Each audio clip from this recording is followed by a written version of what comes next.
Ano mstara mambo Jesu. Amen. Vari kufara amen. Tinotenda Mwari nekuda kwenyasha rigaendi perukudzo kune vese vanoremekedzwa vari pano. Baba mandizvidza netimu. Mwari vakuitire nyasha zvikuru, vafundisi, vatungamiriri vese inzwai kugamuchirwa muzita raJesu. Amen. Hama dzangu dzekuno ku Eastview Caledonia rigaendi kukwazisei muzita raJesu. Amen. Acts chapter 3 kana tine muverengi mabasa avapostori chapter ya 3 from verse 1 to 7. Acts chapter 3 from verse 1 to 7. Tine muverengi rendiverenge zvangu. Alright, notenda. Regai ndiverenge shoko raMwari kubva kuna Acts chapter 3 from verse 1 up to 7. Now Peter and John went together into the temple at the hour of prayer, being the 9th hour. And a certain man lame from his mother's womb was carried, whom they laid daily at the gate of the temple, which is called Beautiful, to ask for alms from those who entered into the temple. Who, seeing Peter and John about to go into the temple, asked for alms. And Peter, fastening his eyes upon him with John, said, "Look at us." He gave heed unto them, expecting to receive something from them. Then Peter said, "Silver and gold I do not have, but such as I have, in the name of Jesus Christ of Nazareth, rise up and walk." And he took him by the right hand, lifted him up. Immediately his feet and ankle bones received strength. And he, leaping up, stood and walked and entered into the temple, walking and leaping, praising God. Tinamati. Baba tinokutendai manerano panzvimbo ino. Taurai kuupenyu hwedu. Shoko renyu Baba rititsiure, ridzidzise kutigonesa. Mbiri yenyu ichikudzwa, zita renyu riremekedzwe. Muzita renyu Jesu Kristu weNazareta. Amen.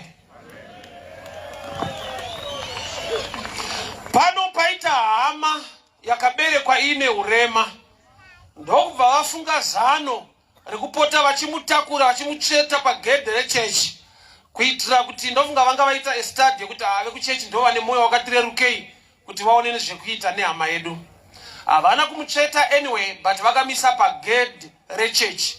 Zvotongoreva kuti pane research yakatoitwa kuti nyangwe vanhu vane tsitsi nyangwe vachibatsira, asi vekuchechi vanenge vari nani. Haana kuiswa pagedhe rebhawa, haana kutsvagirwa dzimwe nzvimbo dzingaendwa dzine mafaro, but vakangoitawo pfungwa yekuti asi kuchechi kune vanhu vanogona kudzora moyo wavo vakabatsira hama iyi. Saka zviriko futi mukunamata kuti tine hama dzakauya kuchechi, hadzina kupinda mukati, dzakatsvetwa mupfungwa iyoyo yekuti kuchechi kunobatsirwa munhu padzoregera kuwana Jesu. Muchechi muri kuparidzwa Jesu haapindi, asi kuenda kuchechi anoenda ondogarira pagedhi, kuda kuti mupfungwa make akazviudza nehama dzakatoongorora vakaziva kuti anogona kushaya hake Jesu, but mbishana inokanda. Zvorati mweya wake wakatageta the outside, ukaignore the inside change. Chechi aida, but chaaidira ndechekuti awanoka chikamu kemari zvishoma kekunochovheka kumba. Jesu ari kuparidzwa muchechi haanei naye. Sandine dambudziko nehamawo zvakare. Ko hama kana matakura hama muchienda kuchechi, ko munoisiya pagedhi mopinda mukati? Sei musina moyo unorwadzirwa hama yenyu kuti dai yapinda muchechi yanzwawo Jesu ari kushumirwawo? Saka dzimwe nguva unogona kutakurwa nevanhu upenyu hunodaro, vanokutsveta pa4:30 havakusvitse mukati muna o'clock wacho. Unongosaya uri pa5 to pa10 to. Relationship inodaro. Munoenda kwese, munoita sleep over, munoenda kuDubai, munoenda kunogocha. Pa4:30 hapasi pamarriage. Pa4:30 zvogoperera pa4:30 chete. Wakundinzwa manje, wakundinzwa. Iyi ndeyako iyi. Izvezvi mangwana kune kuri kuendwa, kwete kwatete uri kuendeswa ku4:30.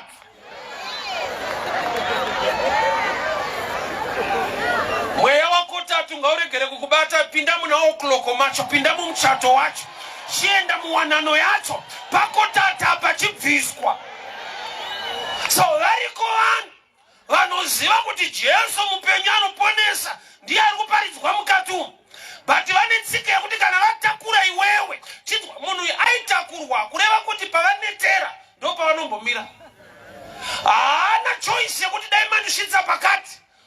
kusvitswa panetera hama dzakakutakura. Upenyu ukauisa maoko evanhu vanoneta. Upenyu ukaucheta mumaoko emunhu waunoti boss pane paanozobhuroka.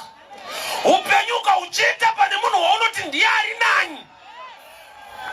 Ukashayiwa Kristu unokura kuwarira pakotatu. Paanetera ndo paanokucheta. Unoza tine zvataimbovimbisa vanhu pataiva tiri murudo tiri vafana tiri vakomana so. But waigona kuvimbisa zviri beyond kutaura kwakungovimbisa nawo so. But mumwe wako anogona kuzvigamuchira. But anozoona mukufamba kwenguva kuti kwaingo aireva but anga asingarevesi. Ndo zvaaireva kwete kuti airevesa.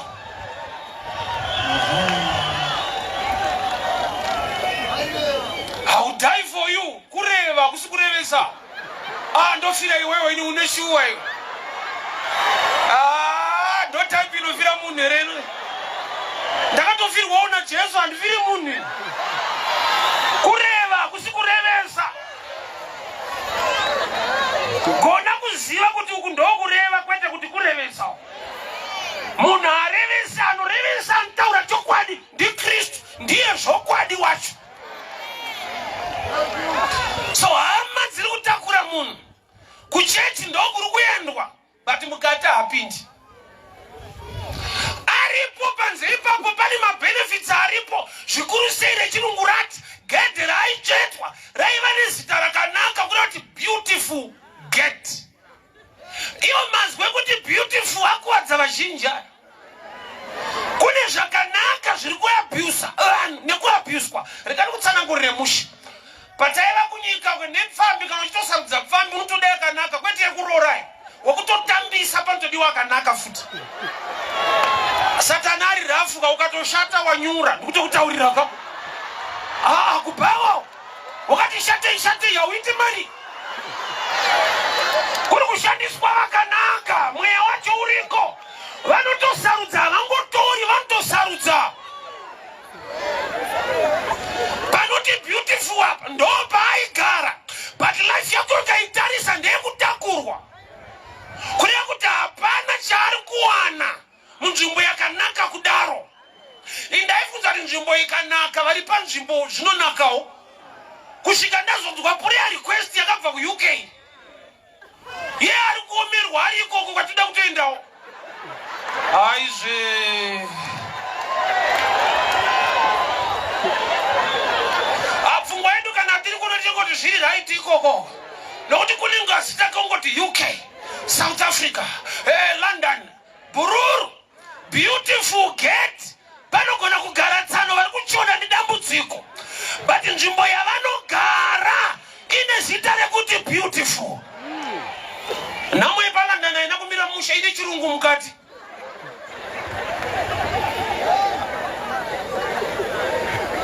Inamweneka English.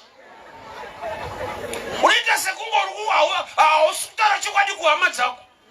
Nokuti kana tiri kuno techida kuti vatitumire ka. But neimwe nguva angatotumirwa wari ikoko. Beautiful gate kwete munhu. Tsano magara pakanaka but zvenyasati zvanaka. Tine vanhu vatinogona kuyemura nyangwe muwanano. Kuti iva zvavo vari muwanano. Nokuti wanano chinhu chakanaka. But vari muwanano vacho zviri kunaka here? Imwe nyaya.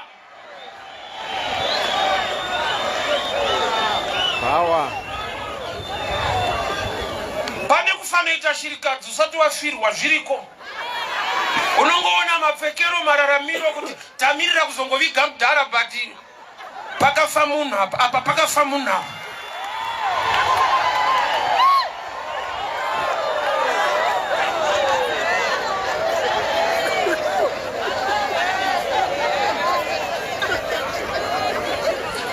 Muchato unogona kudadisa. You may kiss the bride. Ndo pakagumira kiss ipapo. Kumberuko kunochowa munhu kumberuko. Apa miwe apa pawanano apa pa wedding apa. Rundinzwe.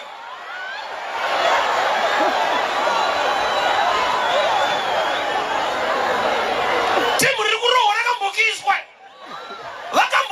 chinhu chinonzi beautiful, but beauty pavari haisisipo.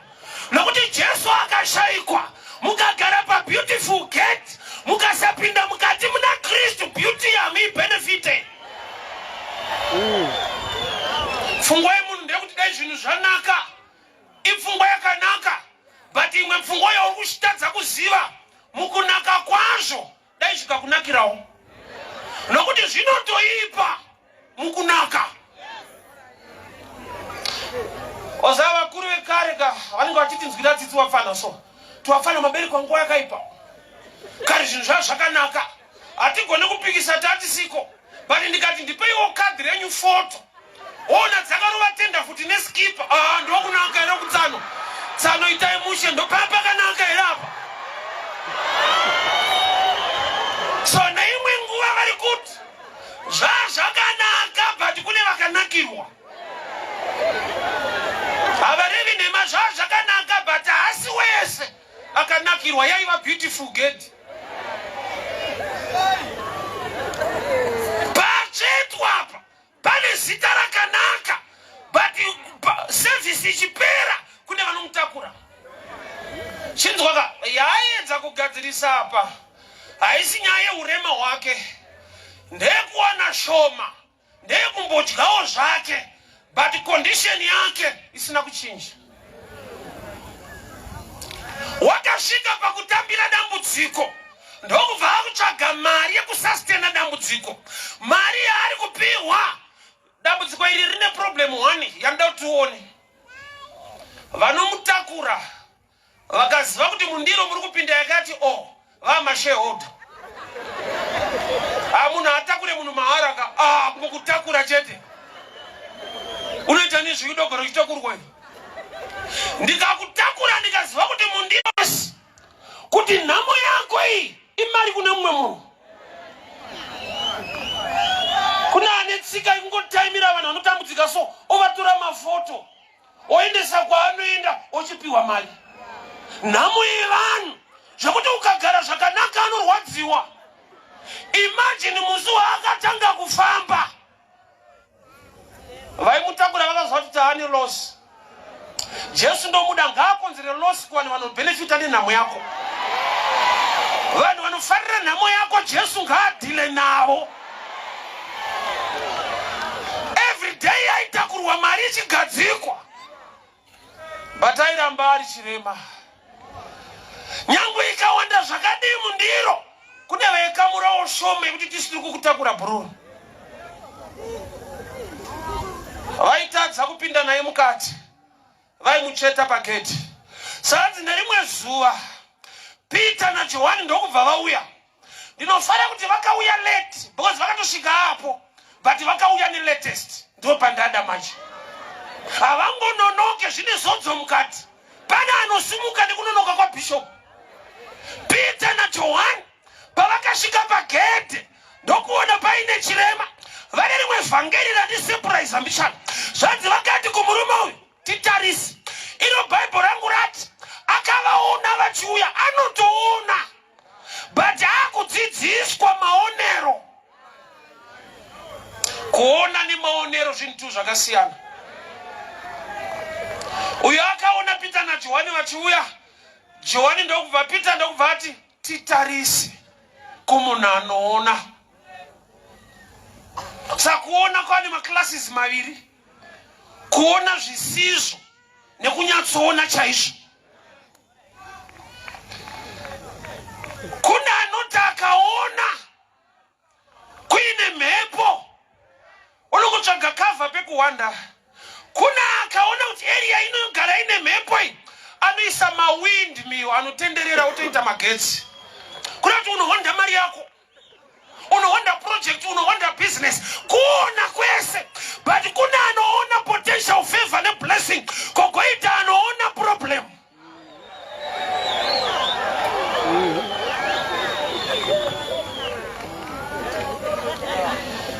Zvongoa une maonero asiwo, unoziva kunonzi kungezi platinum. Yanga imbenge iri misha kare kusati kwakuitwa zveplatinum. Kurati vanhu vaita zvembambaira, vaita zvemadhumbe muplatinum imo. Havana vakatova zvakadzika zvokuti vanogona kuona chinhu chine mari chinounza revenue kunyika. Kune vakaita mbambaira paplatinum, nyika iri imwe chete, vanhu vamwe chete, but kuna akapiwa mwemwe maonero ekuti suduruka ichitori platinum, imi muchiita mbambaira imo. Pamwe paunoti Mwari tirangarirei, takatorangarirwa kudhara. Tipei mamwe maonero angachinje upenyu hwedu. Nokuti takatogara pazviri, but tine kuona kudiki pamusoro pezviripo. So Peter ari kuti kune murume titarise. Anoona anotarisa, but pane warida kudzidziswa kuona. Iye ari muna Peter na Johani. Kuda kuti ukandiona semunhu hauna chamwari chaungatora, but ukandiona naMwari, Mwari ari mandiri ane zvaanoita. Yeah. So haasi kunzi tuone nokuti vari tu, ari kunzi mboona watiinaye. Mazuva ano tichifamba tiri tu, tina Kristu watiinaye. Look at us, titarise. Waari kunzi titarise manje haaoneke naturally, anooneka neziso remweya. Ende musi uyu Peter akaparidza vhangeri rinobohwa. Murume chaakagarira pagedhe, imari inokandwa mundiro. Peter ari kuti kudii? Mari hapana. Ndo vhangeri raakamaka murume ari pagedha. Musi uchaparidzwa rawakamaka unosimuka.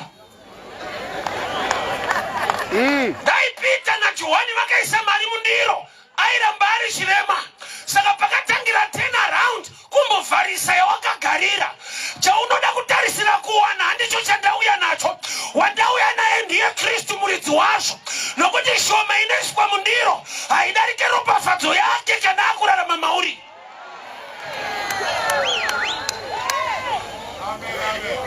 Pane mari ari kuda kuti ikandwe mundiro. Saka Peter ati mari hapana. Ndofunga asati aitirwa munana wake akati unzwa kuti vanhu ava vanamata. Vamwe vane mwoyo wakanaka vakanda mari, but haatori mabhishop akuvharisa program yangu panapa. Silver and gold hapana. Musi waari kufanirwa kusimuka, panofanirwa kumbovhariswa vhangeri raakajaira. Tinaro ratakajaira, rinoti rikataurwa ndopatinonzwa kuti yes I receive. Wandinoda kuti ugamuchire, haasi popular zvekudaro, but unocreata upenyu newe nehukama, okuudzira zvinhu zvaunonzi gamuchira usati wanaye. Nokuti kana wanaye zvasiyana nekuva nazvo usina iye. And I'll explain the difference. Paipiwa mari asina Jesu airamba ari chirema. Paakawana Jesu, ukava nemari yacho naJesu unorongeka. Iwo sotombona balance ane mari yaunodemba kuti daita zvakati, but akaibata unomunzwira tsitsi kwete kumufarira. Kuna munhu wokuti akaita mari tinonzwa tsitsi, bozi kwaanoenda kwacho zvaanonoita zvacho anotorwara. Akatoita mari anotorwara cheta, harike kusarwara uku kuishayo. Ukaibata mari usina Kristu unoitira chirwere chekuhodha. Anonoziva kuti kune zvimwe zvivi zvinoitwa nokuti waane mari yekuzviita. Hauda kukecha unayo iri mari yacho. Kumwe kusarwara ukubroka. Ukanyatsoibata zvakanaka unorwara. Ukashaiwa Jesu, mari yacho ikaiswa mundiro, unoramba wakadaro. Iwe breakthrough yaunoda nezvaunochemera David, vadeclare zvakati ndareceiva. Mwari wedu izvozvo anazvo, but chari kutsvaka hukama newe. Nokuti you need also to have wisdom how to manage the blessing. Ropafadzo yaunoda usina Kristu itoriwo dangerous futi. Ndaifungidzira kuti nhamo chete ndo iri dangerous kuvanhu. Zvikatatozoona kuti nerugare rukasaiwa kumanejwa zvakanaka, riri more dangerous. Kune marriage yachengeteka nekuti vanoshaya. Murume akangotambira iri nani inoparara imba iyi. And anotoziva kuti hausi type yake, but hakuna zvekuendesawo kutype yake futi. Anokutaurira ka. Anokutarisa konezi sokuti ya mai mozeka ngoti na ndamari zvangu ndaenda zvekuendesa kune mere chinhu chengetwa nenhamo kwete nenyasha nenhamo. Saka ikashaiwa Kristu pakava nebreakthrough usina Kristu mauri rarimwe dambudziko. Zvakanaka zvaunoda zvinotoda uwane pfungwa dzakanaka dzekugona kuzvimaneja.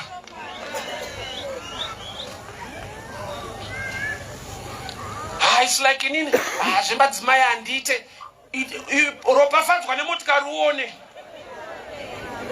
izvezvi hausi kuvatakura uda kuvabereka.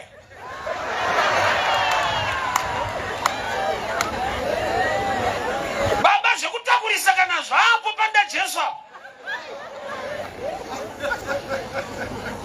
pagedhe paaichetwa aingotaimira keshi chete.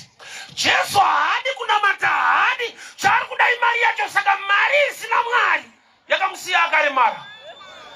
So tine vanhu vakaremara mupfungwa, vakaremara muzvinhu zvakawanda nekuda kwokuti vakatsvaka blessing vasina ukama nobva blesser.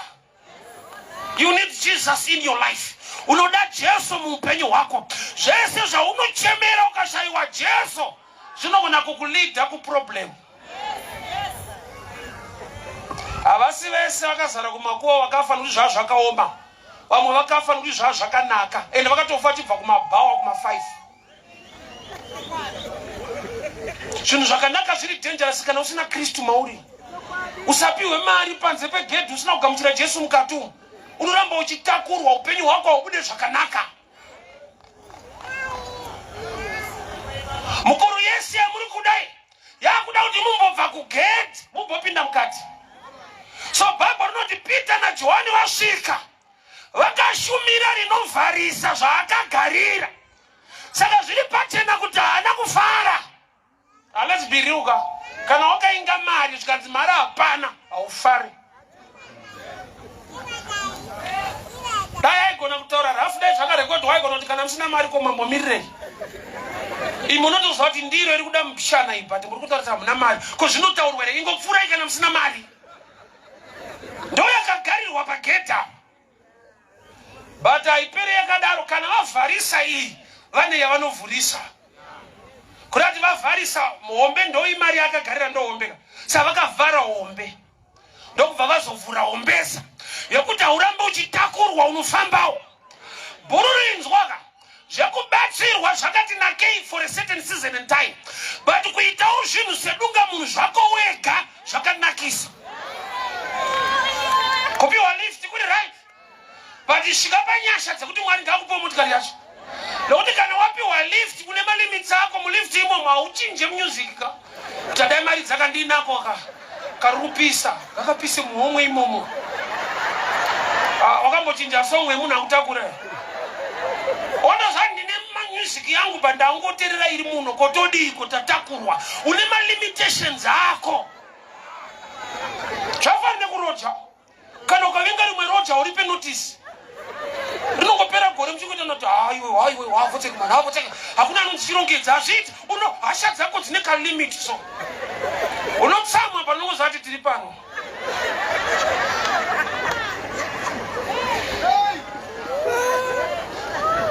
Peter na Johani vhangeri ravatanga naro harinakidzi nokuti rakagarirwa pano ndere mari. Saka kana mari yanzi haipo handina kunzwa murume achifarara. Handina kunzwa achiti thank you I receive God bless you. Anozvati ava ndo vanhu vasinganamate manje. Unoziva kana tambovharisa rese tada kutaura Kristu tete sekunga zvitora zvipenyu. Nokuti une target une chawakatomirira nekutarisira. But rega unzwe bhururo iye waanogamuchira wacho manje ndiye soko parinoti sirivha nendarama nezvaJehovha. Kurati yawaitopiwa nevanhu ine muridzi ene muridzi havasi vanhu ndi Jesu. Kurati waitopiwa shoma nokuti zvazvina Jesu mukati. Zvese zvaunoitirwa nevanhu vanokuitira according to their own capacity and people are limited. Asi kana ari Mwari Kanari Jehovah. Atari se mwaka kana season. God is good all the time. Mu inflation mukuoma kwe jinu. God is good all the time. Eni rupa fazo yaka itaimire nyika kana economy. Genesis 26. Isaac against na Jehovah. Nyangwe kuine famine, kuine drought. Do not go down to Egypt.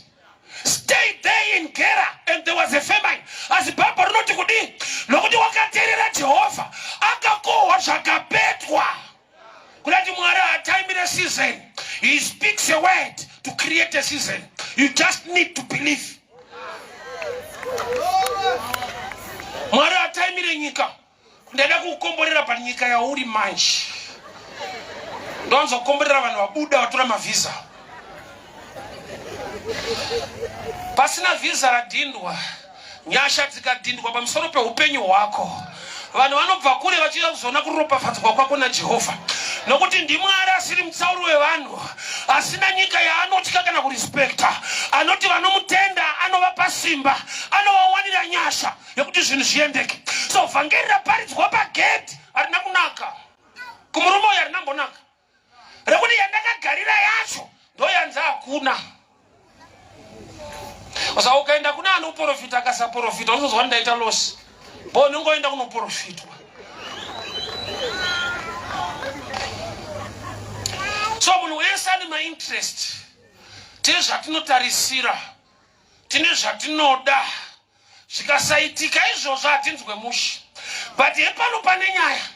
Patanga pavhariswa yaakagarira. Ndokubva audzwa kunzi aiwa iyi hatinai. But azvinoti kana tisina iyi nyaya yacho yapera. He was expecting to receive something.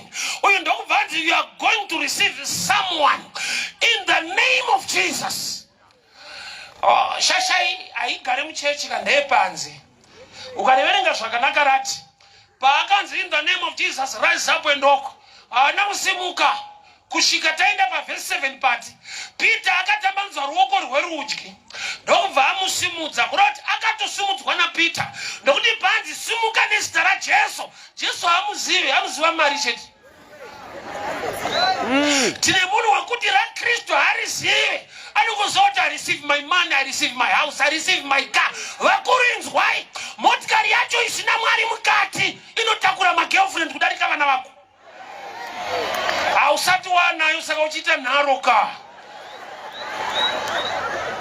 So far une baskoro but une small house. Aone kuti promise.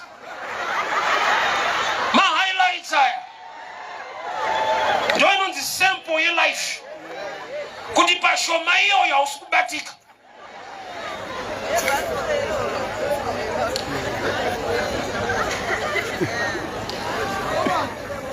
Unoita kuvavarira kutadza kwacho ndiko kuvavarira. Kana riri doro ndiri kutosirwa kutengerwa kutadza kwacho kutoita kuvavarira hauzvikwanisi. Osa ndaiti kuna vamwe vanhu vaifanira kutendeuka zviri easy. Bozi kwa Satani kwacho kwakatongooma futi. Kutiona uchinzi wadhakwa, wanwiswa, waputa, wakatirwa. Kotsanuko kungouya ka, chingouya iyi. Mamuri Satani wacho ane rafu futi. Satani anenge vekudheuta, vekuchibuku. Kampani yedoro haitendere vashandi vayo kuita vanonwa doro kuvashandisa paadvert yedu yedoro. Hakuna chidhakwa chinoadvertisa doro. Especially wakatodhakwa.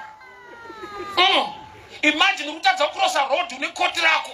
Yotobuda ile advert kuti Castle Lager makes you great. Hapana greater. Hapana greater vanotsikwa hapana greater. Saka vedoro vakatenda make sure kuti munhu haaqualify kuadvertisa. Why? Chini chakaipa kana wachibata. Saka taakutsvaga vasati vabatwa naro tivabatise potoro.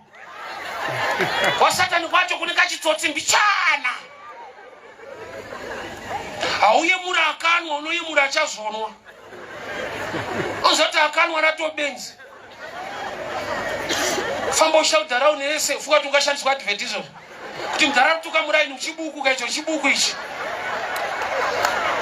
Uya kushaudha vanhu ndo lagakai inwa yako mana arinuike. Anotoda vasati vanwa Bozo ando zato ukazorinwa atiwirirani. Osatani kwacho kunika rafu manje.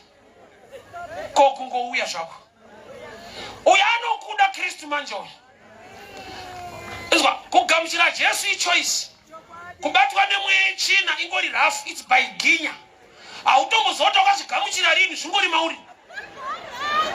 Saka na ataura neweka. Tiwakuri ndigamuchire ndini upombwe timboshanda tesa. Unongereka na wakecha baba. Weka unokuchitokonya musoro chicha ndiri kuita zvatouya vabvunzwe. But kune mchinda wari kugare anoti sarudzo yako ndo yandinoshanda nayo. Ukamugamuchira Sashe uye muponesi, he is ready to change your life. Nezita raJesu simuka ufambe. Svika akabatwa ruoko ndokubva asimudzwa. Bhabhuri rinoti ndokubva anzwa simba. Simba rapinda mahari rikamutendera kufamba. Munhu uyu akaberekwa asingafambi. Oda chaiyo yepanyika kana waberekwa hautange nekufamba. Kune inonzi yekukambairayi. Wosvika stage yadhenha nadhe. Yodarikwa ozofamba. Uyo haana kutenderwa kuita mastage mairi. Remember anga murume mkuru. Saka zvinoembarasa kuti Mwari akukomborera obva akudzora kukambaira. So Mwari vanotoziva kuti stage haichaitai. Haana kukambaira, haana kudzidziswa kufamba, akasimudzwa, akapinda muchechi achifamba. Kuti kune mastage ekuti Mwari vakakuwanira nyasha. Vanhu vanoshamba kuti hatina kukambaira tese bhata akufamba. Hatina kupasa tese chikoro bhata vakaimba. Hatina kufunda tese tikaita madegree bhata achibva zvino muupenyu. Mwari ngaakupe nyasha dzekushetuka mastage anokuembarasa. Mwari ngaakupe nyasha dzekushetuka mastage anokunyadzisa. Zvinoita kuona mwana achikambaira. Asi zvine mubvunzo kuona wendebva achikambaira. Haisi breakthrough rari mwedambudziko. Bozo unenge wakutamba netype isiri size yako. Haadzokeri kunokambaira munhu hadzidziswe kufamba. Paakangosimudzwa. Zvanzi wakapinda ndopandoda manje. Ukaziva kuti Mwari andisimudza, kuya kuchechi kunofanira kuita automatic. Haana kunyengetedzwa kuti chipinda ikanamata tese maakufamba. Aiwa paakatanga kufamba nhano dzekutanga, zvanzi wakapinda mukereke akarumbidza Mwari. Wamwe mukationa tichimurumbidza, tine mastage atakajambiswa. Tine mastage atakajamba. I remember timu rekuchikoro rakazondibvunza tambonosanganawo. Pane zvatinoita pagore tombonoungana nziri nini ndikudizvo kungonoungana zve. Chinhu chacho chiscam manje. Zvekuti hanzi rinini yekuchikoro chiscam kuda kuonana kuti waapapi. Hapana kutamba paya, hapana ushamwari kuda kungovhetana paya. Samuchiona vamwe havauye. Mamwe makore ese avaitakura nemotikari dzavo. Kuti mupfure mutora ningi. Unenge ufunga kuti kudiwa. Vanenge vakatoudzana kuti ningi totora hako, anoenda kupaka foira, ningi totakura akaenda kupaka foira. Rimwe gore ndakati hanzikuya kuzotorwa toonana ikoko. Vakabvunzana kuti wakazvifambisa sei, wakazonyora futi here. Ndikati handakunyora futi. Kune rakanyorwa kudhara anosimudza marombe. Saka ndiye andisimudza ndauyawo. Ndajamba stage yamaitarisira yekuramba ndichitakurwa. Next year ndipe honesty yekutakura. Chinhu ichi chinokujambisa imwe stage zo. Kuna akambonditi zvabhaibheri zvakuita uchadya bhaibheri ishuwa ndiri kudya. Havaitoprofita wendaiti kuchinya kai. Aiwa kona ndakadai ndadya wena.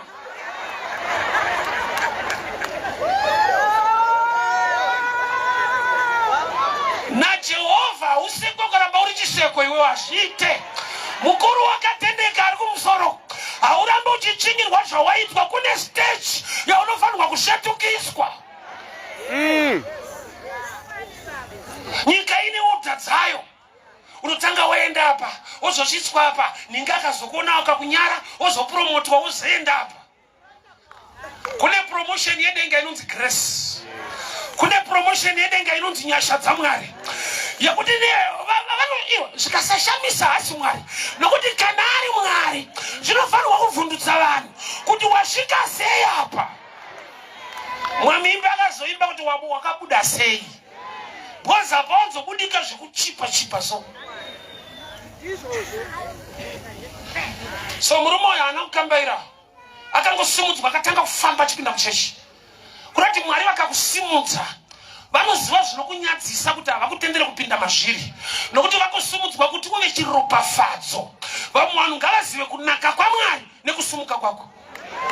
So Bible roti wakapinda mutemberi achifamba limping and walking. Roti aishetukira achifara ari muchechi.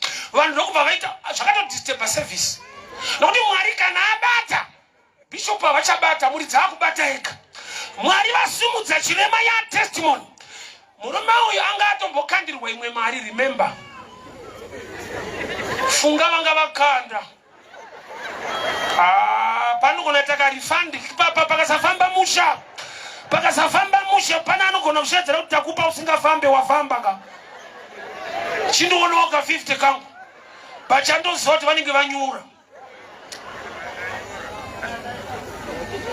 Vanhu vakashamiswa nemunhu wavasiya pamhene kuti vakakusiya kupi. But Mwari kana abata life yako vali kushamisika watevera ivo vakambokutsveta. Vamutsveta pagedhi kwete mukati, but kupera kweservice inopera tamukati. Kumagumo kune nyaya ramba uchinamata Mwari.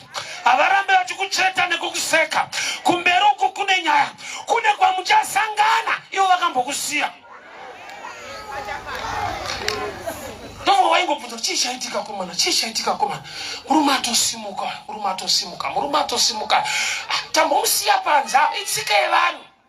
Kumbokusiya woti ukwakukwano. Apa ndopa unogumira uri chirema unosvika. Uri dofa unosvika gumira ipapa. Ndo upenyu chaipo. Kudenga kuna Mwari. Timu rakakutsveta rinofanira kushamisika. Anzi airumbidza Mwari ari mukati nawo. Ndiro anzoti yakaiswa kupi? Endo za chechi ndo zvainoita.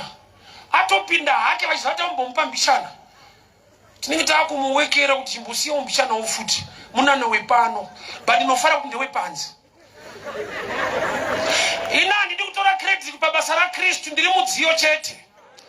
Inzwai hama dzangu, kudenga kuna Mwari unoropafadza nekusimudza vanhu vake. Hakuna munhu unotora credit pazviri. Saka uchiona bhuku raExodus munana wakaitika panze kwete mukati. Nokuti timu remukati ndorambusiya munhu futi panze. Saka zvichida munogona kupinda muchechi muchiti muna Jesu, iye Jesu ari kuita zvinhu panze.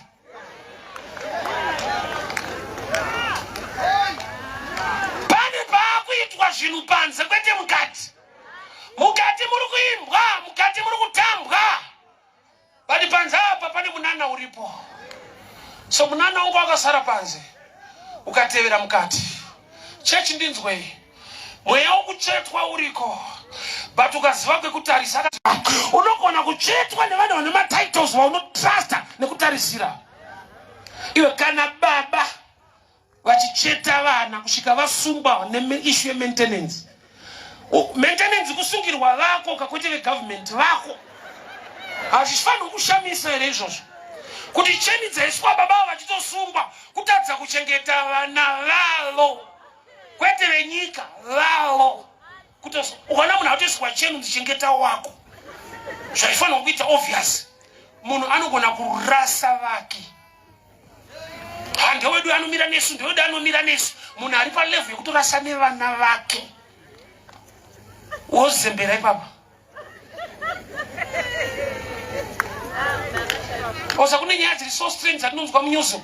Kuna amai vakauraya vana vavo. Vakanowa poison vauraya vana vavo. Vake vekubereka. Vakarwadzirwa 9 months akaenda kulepa. Anouraya. Kuzoti iwewe. Cosmos. Unofira mare.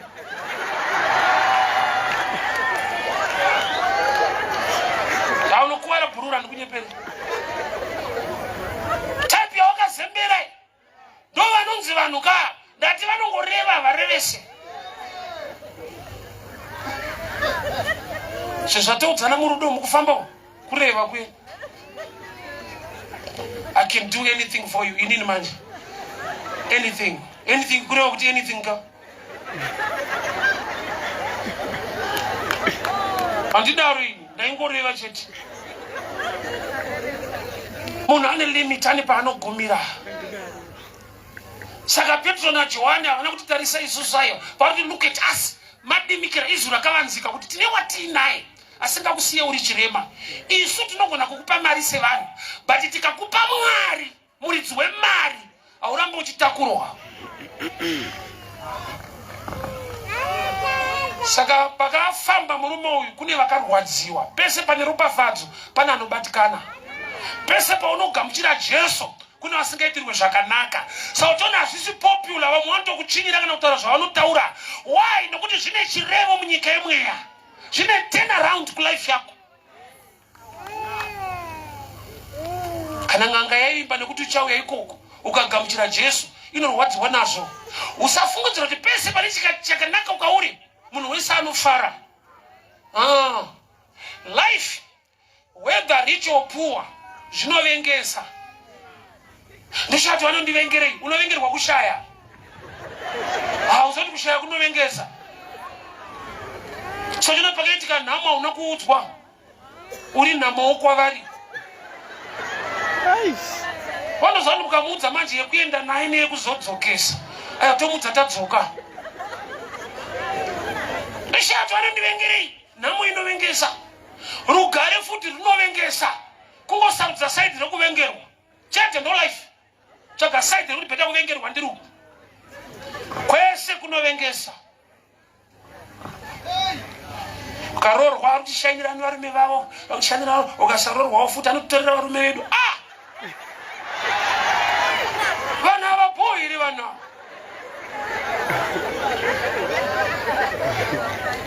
I remember tiri kuwadzana. Kune muchinda akatenga masofa ake kuTV sales ndobva aunza kusena asati aenda kubasa.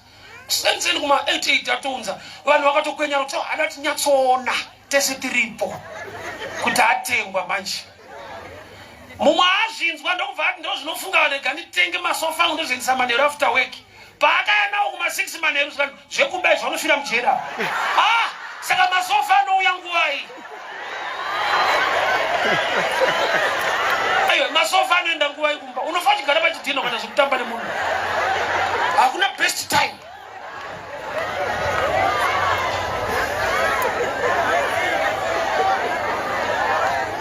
Muchato chaiyo nekufadza kwaunoita kwese unofadza hama dzako kuti vamwani. Nokuti machata white wedding yenzvinhu zvakarongeka mushe kuonererwa kuwesta mari. Kutisa munhu wako mhepo idzi. Saka munhu anouya sei?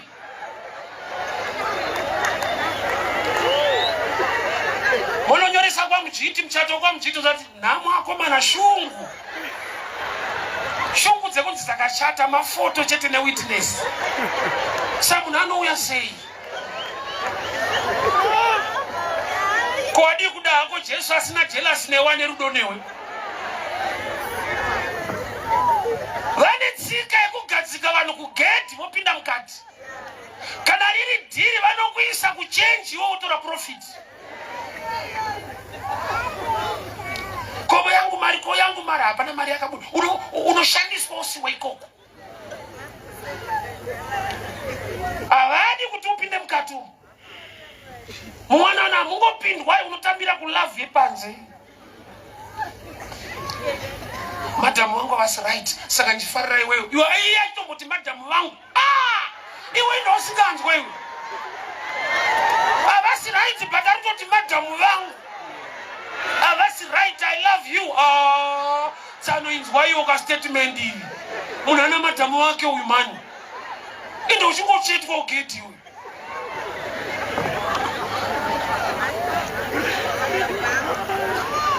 Havadi kuti ushande pane mari. Wese wabvunza ari kubasa ushande pane mari. Anoziva kuti kungoshanda mazuva ano. Kana sina mari buda ikabasa racho. Kwakungoshanda hazvibhadhare. Kokusiya sei vasiri kusiya iripo. Itsika yekukucheta banza. Saka uchiona pa every company vanonyora pagate no job. Azira kuti amuna basa. Dongolera mu no job, mune job, muna unakushanda. Badango kucheta panze papa. Sika yao.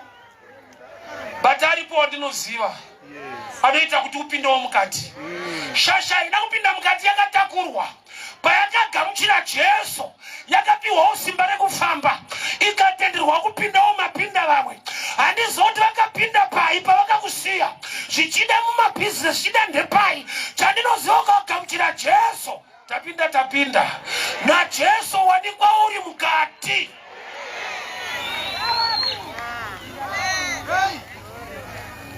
Kavavhunduka iwe rumbidza Mwari wako uri mukati.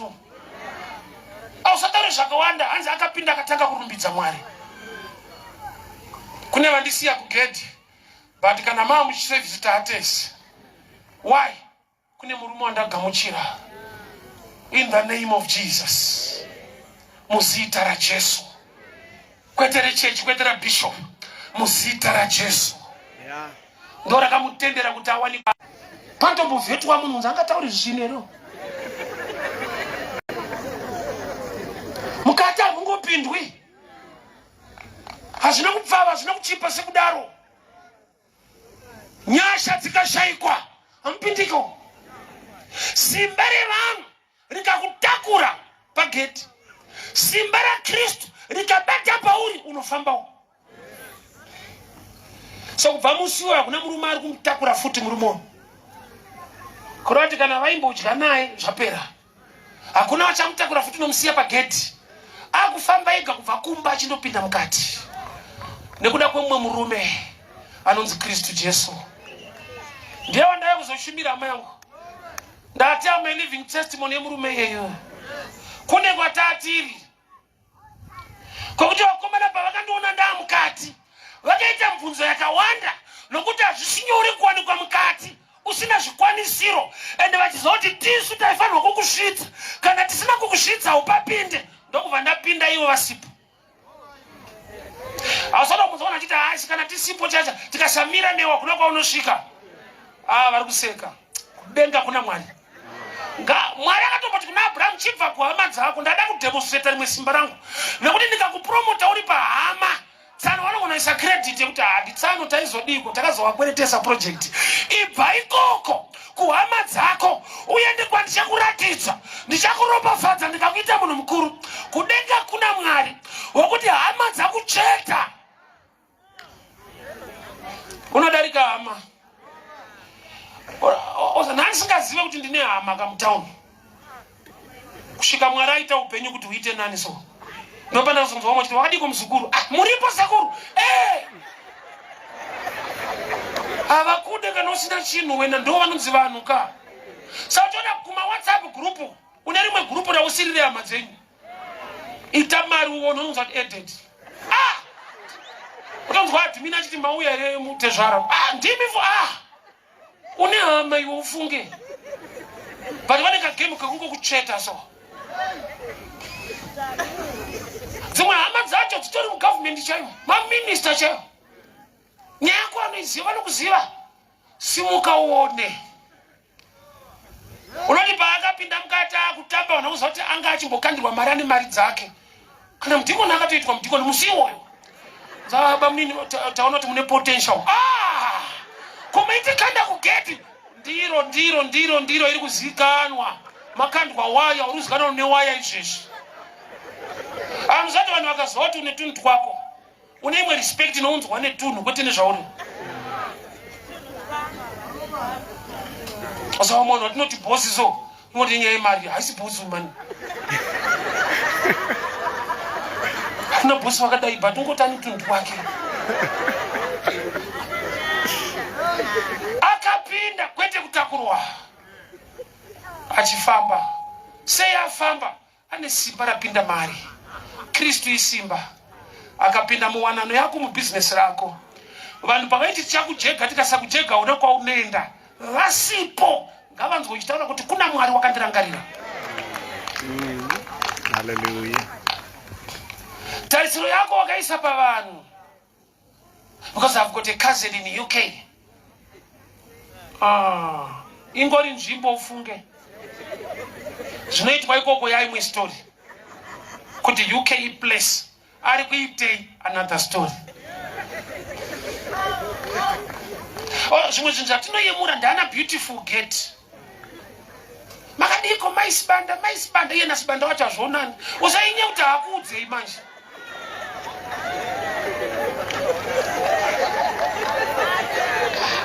Vana vanonyedza vanonyarara unofani kuwayemura vachikunzwira kuti dai aiziva ndiri kutopindana naye izvezvi nasibanda wacho.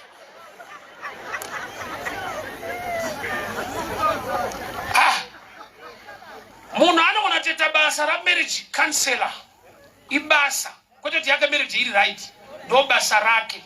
Even akatorohwa nezuro anouya kubasa zvokuti paunoripota yako kuti ndakanzi pfutseka noti ugere iwe haakuti achiri nanu isomuti akutorohwa kubasa. Title isina nyasha dzacho haishande. Aigara pagedhi rakanaka rainzi beautiful. Tarisa life yake nothing beautiful. Upenyu hwekungotakurwa achikandirwa tumacoins but paanoswera ari beautiful. Mota inomutakura Range Rover yomusiya kubus stop ochekerera nemumukoto achienda mu1 room. Indaiti yakakutakura Range Rover unozouya nayo kai anokucheta futi.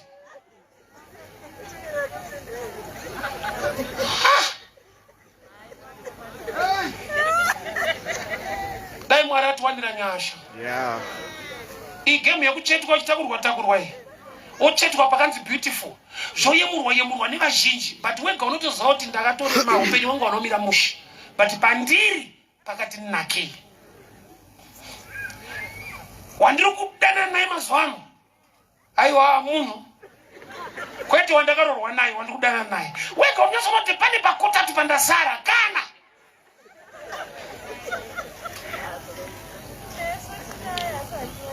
dai Mwari atiwanira nyasha.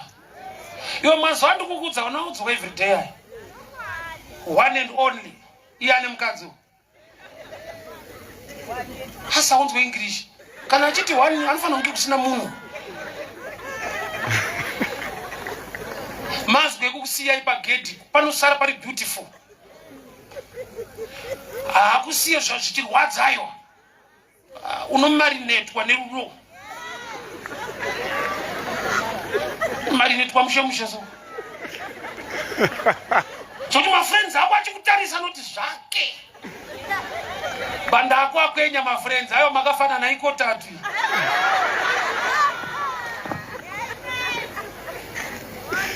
Dai Mwari atiwanira nyasha. Amen. Pana asingadewo rimwe yokuchetwa. Tipinde tese mukati. Toda kupinda munyasha za Kristu. Toda kumugamuchira ave simba redu. Yes. Iye ngave simba redu. Kurilaya nesimba revanhu vanoneta. Vanhu vanobroka, vanhu vanofa. Asi iye anogara nekusingaperi. Favor yevanhu iri limited so. Ane dzake unhamo. Munhu ufunge. Osa vanhu vakuru unoyemura vane nyaya yekungoti havakuudze because uri mudiki. Saka vanodzikipa as private matter. Kuitira kuti urambe vane status iyoyo. Dai vaingudzawo dzavo. Waita kuti vakuru havo but tinenge tiri pamahwana akafanana. Marriage yashefu inotonetsa ufunge. Ndakati marriage chinhu chiri stubborn ka. Inogona kutonetsa army commander marriage. Nenyembe dzese ufunge. Satani mambara. Achike renki. Muridzi wekambani anenge asiri kutomborara kumba iko. Imi washandi muchirara zvakanaka zve. Madhamu vachipenga kuna chef. Imi mugere tata vashandi veipapo. Mweya wekotatu.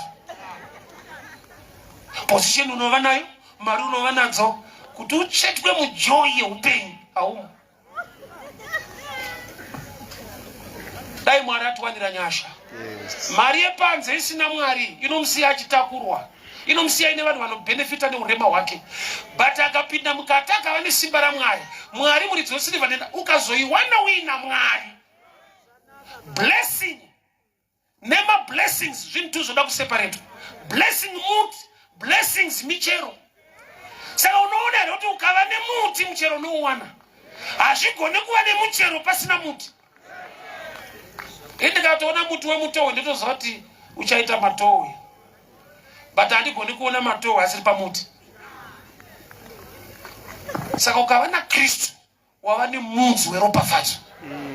Vanhu vanogona kukutorera zvavatora, but imwe season unobereka futi.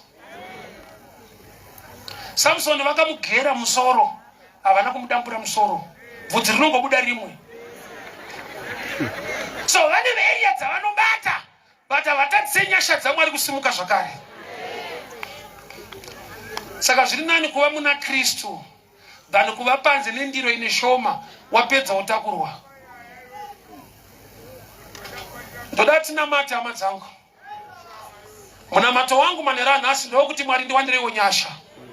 Mweya wokuchetwa handiziva ndiri kuprofita. Mweya wepakotatu wepanzi wekuti wakaita nevamwe zvavakaita iwo vakavakadzimba. Iwo hapana chawakaita, wakangopiwa kashoma shoma. Nanhasi ingori promise, tinozokona, tichakukavha. Mweya wekotatu. Zvivimbiso usingazadzikiswe mweya wekotatu. Pa beautiful get pasiri beautiful life mako. Hama dzangu ndoda kutaura newe usati wagamuchira Jesu saShe uye muponesi.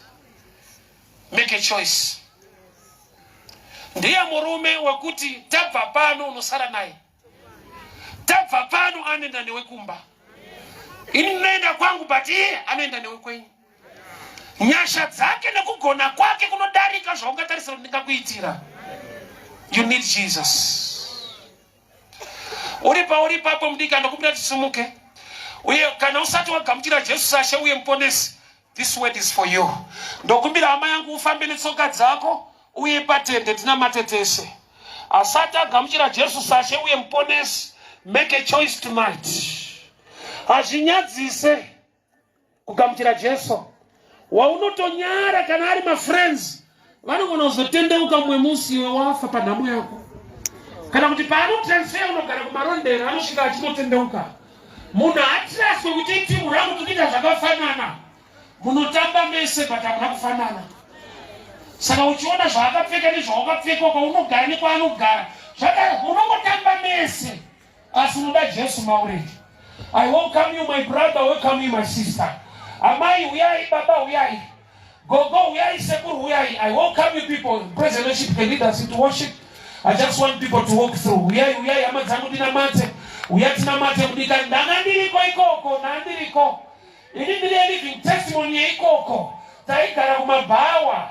Taingatiriko, taita zvikuitwa ikoko. Kusvika Jesu andiwanira nyasha. Foti kambanje taita zvese zviriko. Ufunge hazvina maturo. I'm a living testimony yekuti dai asiri Jesu ndichiri kutakurwa nevamwe. Life yekubatsirwa yakanaka. Iva naJesu anokubatsira kuti uite zveupenyu hwako. Usavimba nehama, vimba nemurume wandiri kushumira. Ngatombere maoko hama dzedu tichiuya. We thank God, we thank God, we thank God. Tinotenda Mwari nehama, tinotenda Mwari nehama. Father mudikani, we wait for you. Father mudikani, we are waiting for you. Father mudikani, we are waiting for you. Iwewe takakumirira. Shoko rinoti mumwe chete akatendeuka, denga rinopembera. We want to join the heavenlies tonight by celebrating nekuda kwehama dziri kuuya pano. Famba mudikani, famba mudikani, famba mudikani. No matter the age, nevadiki uyai hazvina basa. Age yokura uri muna Kristu, chikuru ngaakure mauri achikura newe. Iwe unozidziva zviri mumwoyo mako, uya uponese, uya uponese. Iwe unozidziva zviri mumwoyo mako, uya uponese, uya uponese. Iwe unozidziva zviri mumwoyo mako, uya uponese, uya uponese. Uya uponese, uya uponese.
Natoka kunase natoka kama nutaimamo natoka kunase natoka kama nutaimamo natoka. Tinotenda Mwari ni amadzipano ndokumbira kusomudze maoko ndokumbira kusomudze maoko ndati muite muna matoi kushure kwemazwi angu muchitedzera mazwi angu tinamate pamwe chete itai Ishe Jesu pindai moyo mangu ndinokugamuchirai kuti vaishe uye muponesi woupenyu wangu ndidzimai mubhuku rerufu mundinyore mubhuku reupenyu kudzamara mukudzoka kwenyu fambai neni Kristu. Ndakutendai Mwari wangu nokundiita chisikwa chitsva. Ndakugamuchira Ishe wangu mutungamirire upenyu hwangu muzita renyu Jesu. Amen. Tinotenda mirai tinamate nemi. We need to lay hands upon you tinamate nemi. Ndofunga vachazofamba vachienda kutendero. After takunamatira ina mutende vanonyora zita rako tichakupa maBibles muchabhabhatidzwa tichafamba nemi sehama tichigone kukura muna Kristu. Thank you so much. Tinamate.